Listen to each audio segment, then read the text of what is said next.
Tu as là, il y a ta bouche, et puis là, il y a le micro. C'est pour permettre en fait que entre le micro et ta bouche, qu'il y ait une distance qui permettra d'entendre ta voix. Parce que si tu te rapproches du micro, là, en fait, on aura le bruit, mais pas ta voix. On ne pourra pas différencier. Si vous le remarquez, et chaque fois quand tu cries, quand tu sens que tu chantes fort, tu te recules du micro. Ça, en fait, les baffles sont faits pour faire en sorte que ta voix aille plus loin.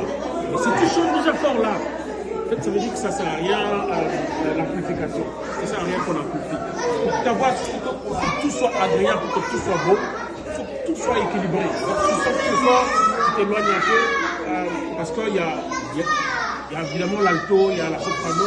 Et quand tu sens que tu fais l'aigu et que ça va sortir fort, tu t'éloignes comme ça, on entend bien ta voix. Et c'est ce que, excusez-moi, mais c'est ce que je n'ai pas vraiment identifié à tout de suite. Je sentais que tout le monde avait son micro là. Donc finalement, je n'écoutais finalement pas tout le monde.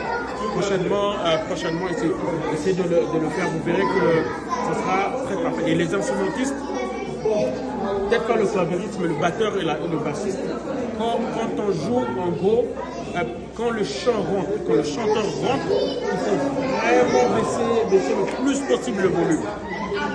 C'est-à-dire baisser le plus possible le volume pour que le chanteur ne force pas.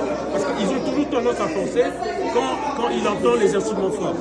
Donc quand eux ils sont en train de chanter, et surtout quand le lead chante, on doit absolument, moi je donne toujours le principe, c'est 8, 4, 6. C'est-à-dire quand il n'y a pas de voix, vous placez les instruments au numéro 8, en fait le volume au numéro 8.